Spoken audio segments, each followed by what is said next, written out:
What's up, guys, and welcome back to my reading journey. Hope you're all doing absolutely fantastic, and today, as usual, we're gonna continue with the great book by Seneca on the firmness of the wise man. It's gonna be the 16th chapter of it, so let's do this.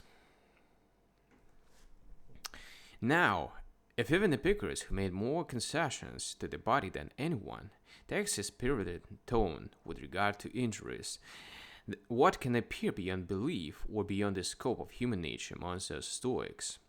He says that injuries may be endured by the wise man. We say that they do not exist for him. Nor is there any reason why you should declare these to be repugnant to nature.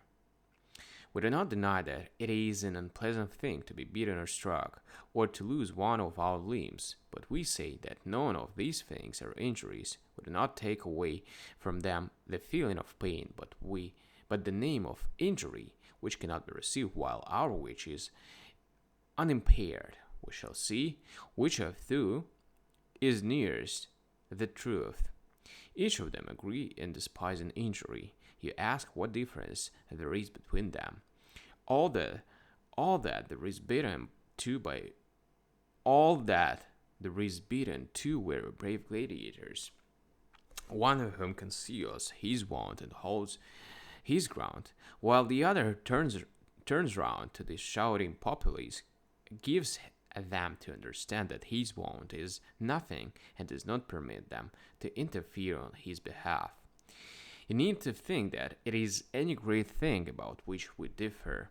The whole gist of the matter, that which alone conceals you, is what both schools of philosophy urge you to do, namely, to despise injuries and insults, which I may call the shadows and outlines of injuries, to despise which does not need a wise man, but merely a sensible one, who can say to himself, do these things befall me deservedly or undeservedly?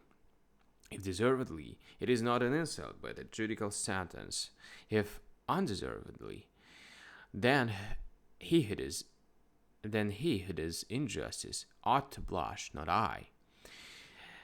And what is this which is called an insult? Someone has made a joke about the baldness of my hand, the weakness of my eyes, the thinness of my legs, the shortness of my stature. What insult is there in telling me that which everyone sees?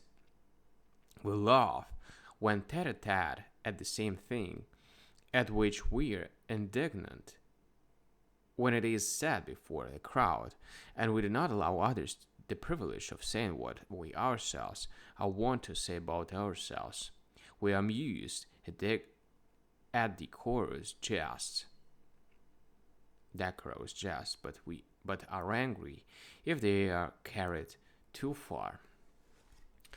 Right, guys, that was another chapter, and we're gonna continue the next one, but tomorrow. So thank you for joining me today in this video. I'm gonna see you tomorrow. Bye.